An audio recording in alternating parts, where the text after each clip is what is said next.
Kayo pa rin po ay nakatutok sa ating programa, DepEd Hour. Kasama pa rin po natin ang ating pong mga magigiting na outstanding teacher na inawardan po nitong nakaraang linggo sa Naing Pilipino sa Clark, Pampanga. Ma'am Jane? Ayan. Yes, Sir Alan, kanina pinag-uusapan natin yung in general, ano yung story of their lives. Ngayon, alamin natin yung specific detail na accomplishment nila na sa tingin nila ay very remarkable dun sa part ng story of their lives na yan.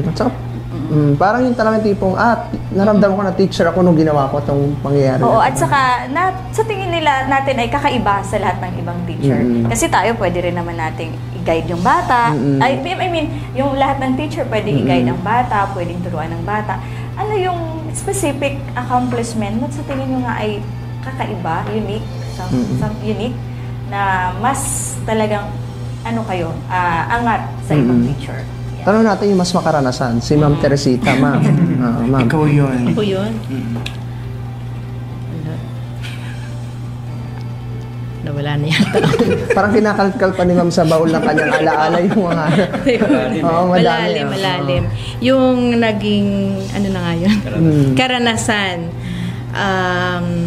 Siyempre po, bilang agriculturist, medyo... yung kaalaman po ba sa pagtuturo, ano ba tawag doon? Yung minamaliit po ba nila? Dahil po, siyempre, sila po nagtapos ng education, samantalang ako ay, siyempre po, ang tingin nila sa agriculturist ay maliit lang, di po ba? Hindi ka nakauri, kumbaga. Ayun, hindi kauri. Kaya pagka po binigyan ka ng isang subject, parang hindi mo po kayang ituro yun. Kailangan, yung ano ko po nila na ay kaya nun. Ganun po. Yun yung mga siyempre po pagka nandoon ka na sa pagtuturo, ibibigay mo yung best mo. Hindi mo po pagdating mo sa loob ng kwarto, siyempre mag-aaral ka para yung bata magkaroon ng ma-inspired yung bata sa'yo. In short, pinasubalian ni Ma'am. Oo, at yun experience nyo, Ma'am, yung parang na-underestimate kayo. Yun po. Pinakita nyo talaga na nagkamali sila sa kanilang akala. Sasabihin niya na ngayon, hindi ko kayo kauri, outstanding teacher ako. Sabi niya, parang gano'n na yun, di ba? Hindi pa level. Nilampasan pa, no? Nilampasan pa. Nag-underestimate kay Ma'am. Si Sir, sir? Ako ulit.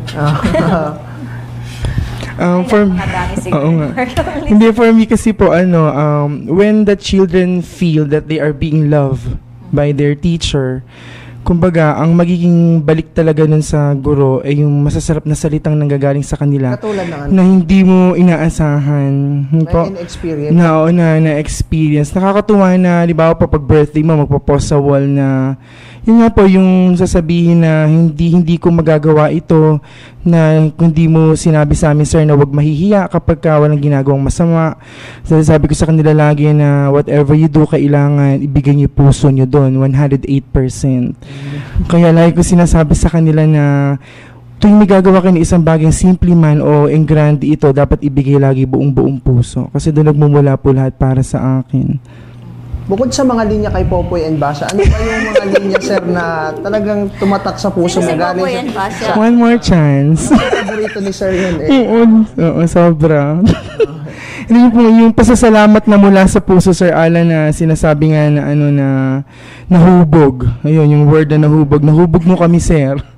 Kung ano kami ngayon, dahil sa iyo yun. Bakit alam mo may Popoy and Basha? Nagkukwentuhan sila ni Mirozon. Ni friend Mirozon, ni friend Mai. Si Sir naman, si Sardine, sir.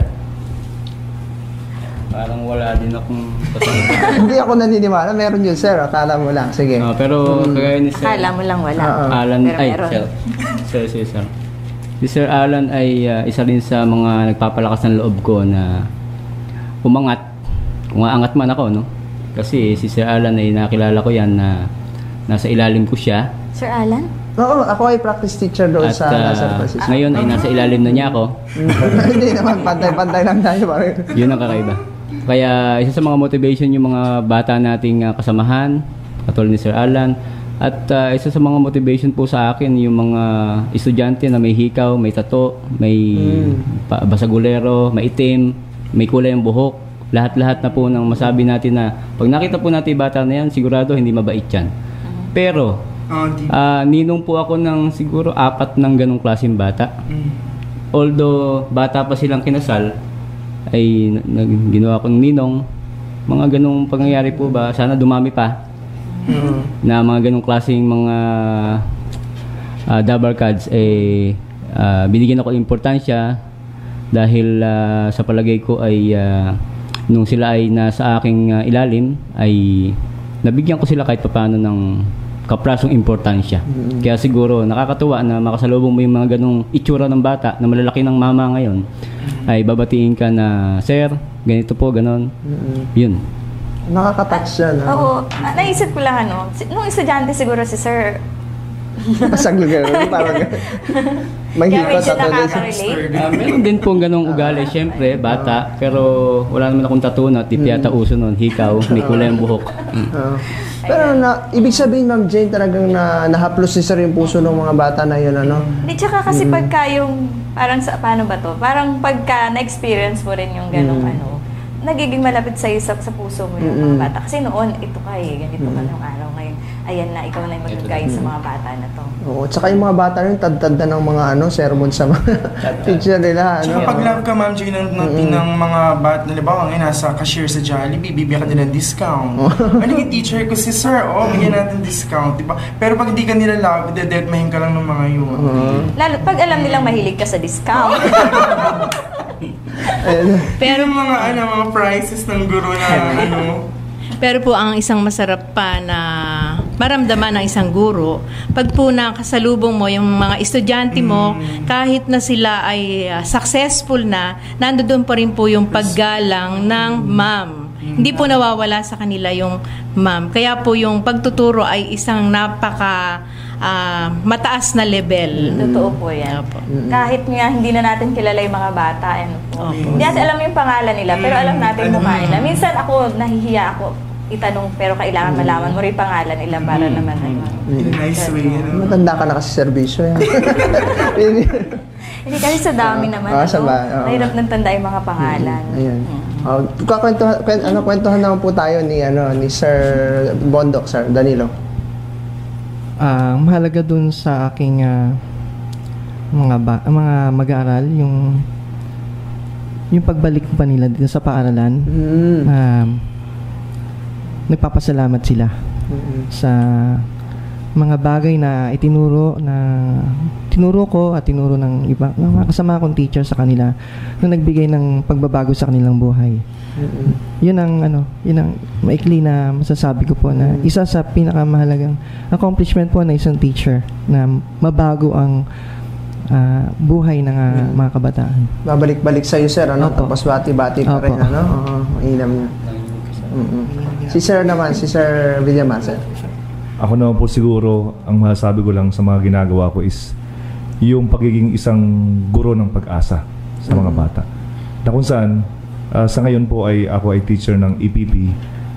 Meron ako mga programa na siguro hindi ko sinasabing ako yung nagpasimula, pero ito po kasi matrabaho sa mga guro.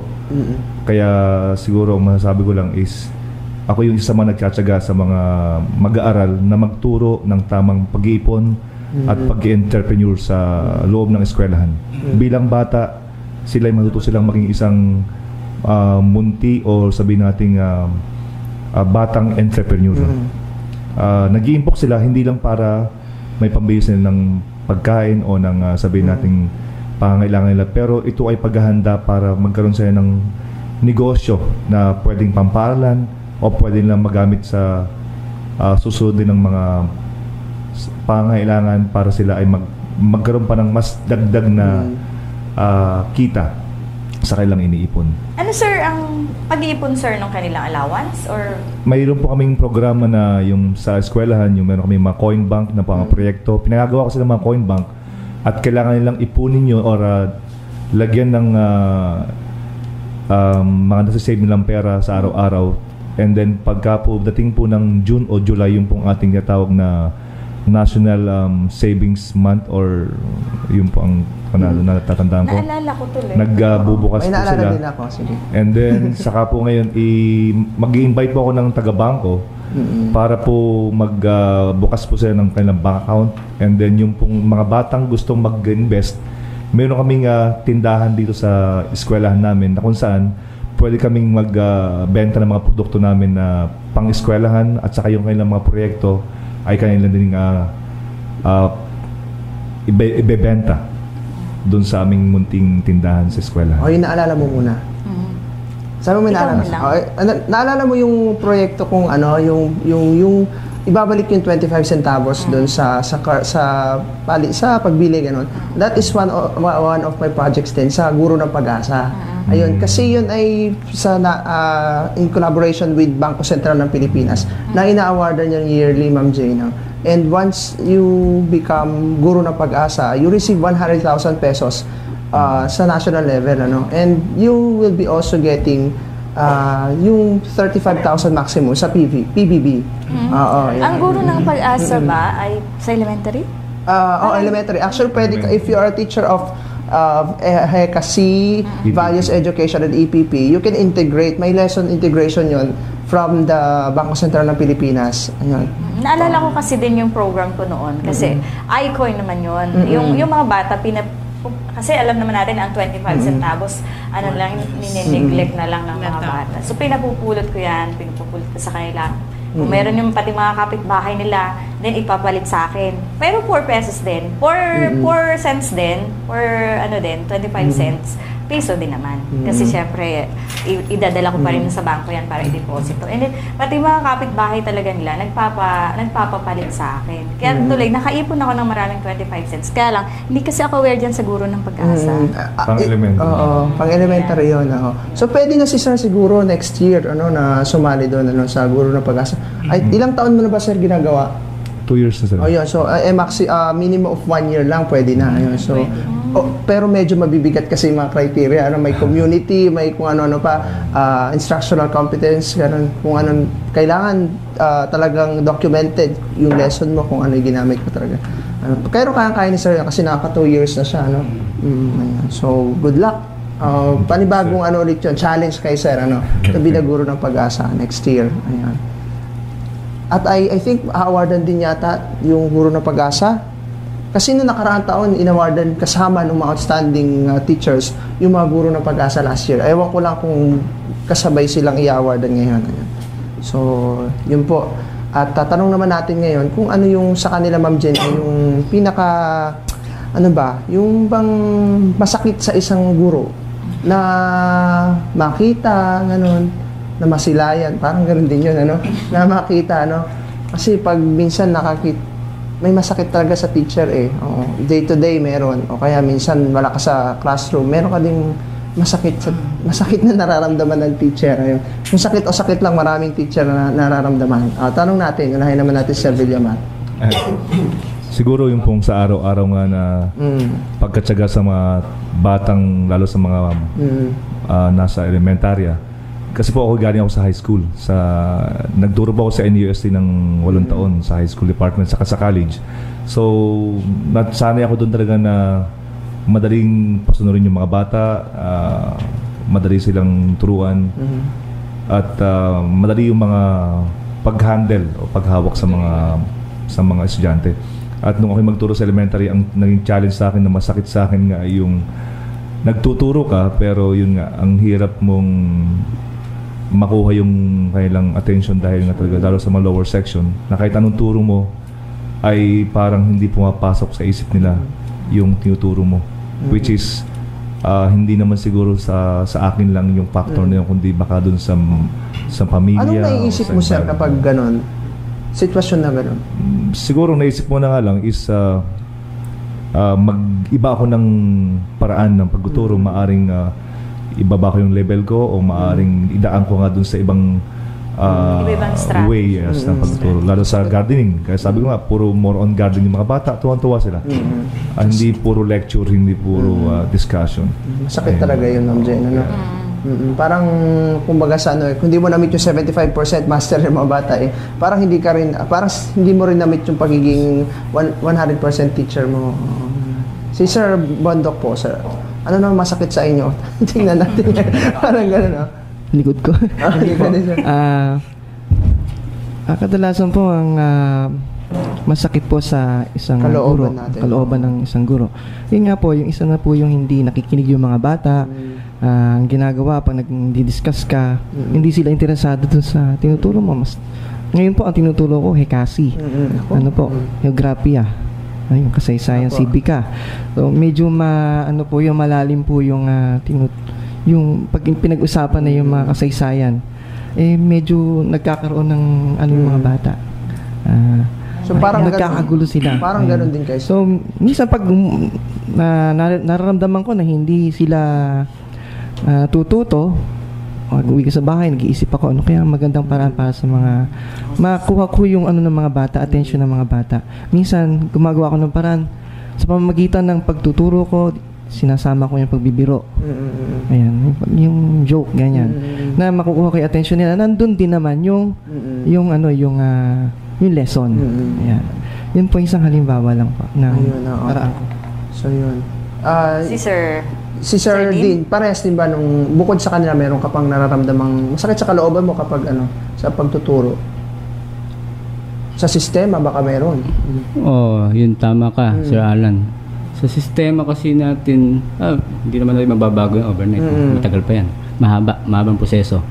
Kailangan tulong-tulong lahat talaga. Sa akin lang ay yung mga papel na ginagawa natin, katulad nitong award na tatanggapin natin, tinanggap natin, ay sana hindi lang ito para sa ating progreso. Tuloy-tuloy dapat hanggang yung bata ay talagang magaya din niya, mag-grow din siya. Hindi lang tayo hinto kapag nakuha na natin papel, naging ganito na ako, hop na. Pero hindi dapat po ganun kasi humihinto po yata yung mga innovations natin, lahat-lahat kapag nakuha na natin yung papel. Sana po ay hindi. May sagot dyan si Sir Cesar kasi si Sir Cesar kumbaga nasa pedestal na si Sir Cesar. Sir, ano naman daw masasabi mo sa humihinto na daw sa humihinto na daw kapag nakuha na yung dapat kapag nakuha na yung pinakamatamis na prutas ng tagumpay, kailangan tuloy-tuloy pa rin sa pagtatanim ng bagong punla para meron pa rin aanihin in the future. Yung sa question mo kanina, Sir Alan, Ma'am Jane, para naman sa akin, kasi may sagot ako doon. Masakit sa part ng guro para sa akin, halimbawa yung mga batang matatalino na hindi nakakapag-college. Na gustong-gusto mong tulungan, pero yung magulang mismo nila kasi walang kusa na mapag-aral yung mga anak nila. Kasi na-experience ko may dalawa akong batang ganun. Na tuwing makita ko sila nagtitinda ng ice candy sa labas ng school, ako'y awang-awa. Wala naman ako magawa. Dahil, kumbaga, ako din may nagpapaaral din naman ako ng aking mga pamangkin. Kumbaga, isa yun sa part talaga yung poverty ng mga batang alam mong mayroong magandang kinabukasan, pero sayang. Saka sa nasabi ko, Ma'am Jane, yun ng mga nakapagtapos, nahihirapan maghanap ng trabaho. What more kung hindi ka pa nakapagtapos. Although meron hindi nakapagtapos na nagtatagumpay, pero 1 in a million lang yung mga yun, Si Ma'am naman. Bilang values teacher po, syempre may mga bagay po na tayo ay nasasaktan sa mga eskwela natin, lalong-lalo na po kung hindi sila nakakatapos ng kanilang pag-aaral. High school kasi si Ma'am Oo, high school. Madalas ko pong sinasabi sa kanila na kung mayaman ang inyong mga magulang, hindi ninyo madadala yon. Pero ang karunungan, kahit saan kayo pumunta, kahit sumakay kayo ng barko, eroplano, yon ay kayang-kayang idala at ihanap ng trabaho kahit nasaan kayo magpunta. Sa mga bata po natin ngayon, para po bang yung sinasabi po natin ay baliwala sa kanila. Yun po yung madalas at araw-araw na sinasabi sa namin or ako sa kanila na sana naghihirap ang inyong mga magulang, lalo na po yung mga naglalabada lang yung mga magulang. Sana bigyan nila ng karampatan na Sigasig. marka or isigasig yung kanilang mga magulang na nagpapakahirap para lang maiangat sila sa kanilang buhay. Alam mo, Sir Alan, kung nagsasalita sa parang, alam mo ba yung pag may sharing kayo? Parang yun yung napipil ko sa Oo. Kasi we share common sentiments, ano? Oo. Although kahit high school si Mama, no? We share common sentiments. Talaga namang nararanasan ng mga guro yung mga ganong paghihirap. Ayan. Lalo na po Nabanggit sa kanina ni science. Sir yung innovation. Parang gusto kong malaman. Sige, tanong natin kasi Innovation. 25%. Anong kasi yung Teresita may inobasyon, ma'am? Meron po. Anong Baong ko po yun. Bagahin mo, ma'am. ano ma'am yung purpose noon mismo? At ano Kasi yun? po Ano bilang yun, Sir? Bangko pool? ano po? Bilang guidance po, inilinya ko po yung aking innovation tungkol po sa mga bata, yung pang personal na problema ng mga bata. Kasi po, di ba, sa high school, meron po diyang nalilikunan landas, Yes, ma'am. tulad halimbawa po na pakikipag-boyfriend. Yes, ma'am. Di po ba? Isang problema po yun. Kaya ano pong solusyon, ma'am? Siyempre po, Nagagawa niyo? sa pakikipag-boyfriend po, Sa lahat na rin po ng problemang na-detect ni ma'am. siyempre po, ika-counsel po namin yung bata. Ganon din po yung magulang, ipapatawag po kung malala na po yung nagiging problema. So, programa, ma'am, yung innovation ninyo? Opo. Okay. So, programa, ma'am Jane. Hindi siya something tangible. No? Ayan. Yeah. So, wala na tayong oras. Hindi na matatanong yung... Talaga? Talaga daw. Maganda yung usapan natin. Kaya lang hindi tayo... Kinapos po tayo ng oras. Kaya dako na tayo, ma'am Jane, sa ano... Sa ating one question, one One word. answer. Okay. So, ganun po ulit. Meron po kayong isang tanong na maraming salita, pero sasagutin niyo lang po ng isang salita. Ano po? Okay. Sige, ma'am Jane. Kanya-kanya tayo mga iniisip. Sige.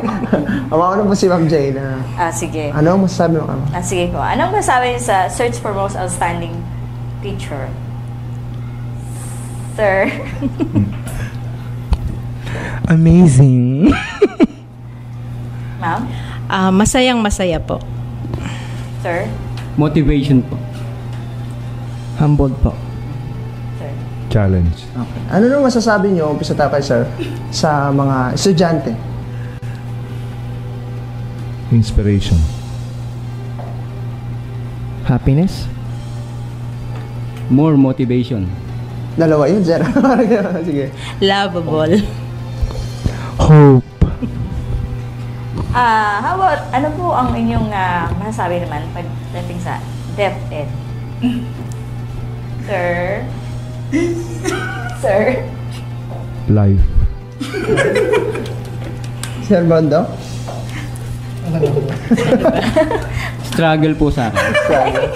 Ano ba? Challenge. Sir? Ma'am? More experience. Experience? For me, happiness. Happiness. It's my happiness. Ayun yung pong nakilala po ang ating pong mga bisita, mga outstanding teacher po this year ng Cabanatuan City Division. At sabi nga, pangalawang sets na sila, Ma'am Jane, okay, na mga outstanding Parang kabilis, teachers. ano? Oo, kabilis nga. Simula nung Education Week na inilunsad yung unang yung outstanding teacher. Last year ba yun? Yes, sir, meron. Kaya pinakwento ko kanya, di ba? Biglang, parang mali yung procedure, tapos bigla na nag-point. At isa nga si Mirson sa pinpoint din na pumunta doon sa sa region. Ayan. At inyo na naman pong natunghayan. Sana next time ako na ma-pinpoint. Ayan. How I wish. Sige. Okay, go. Okay. Inyo na naman pong natunghayan ang isa ng edisyon ng programang DepEd Hour. Tayo naman po ay nakasama pa sa ating pong balitaan, turuan at talakayan. Dito pa rin po sa inyong programa DepEd Hour. Ako po si Alan David Valdez. Sa ngalan po na ating Schools Division Superintendent Dr. Maya Clar, ako po si Jane Valderrama. Abangan po ninyo ang susunod na programa, Slow Moments and Memories with Jade Christian. Magandang gabi po.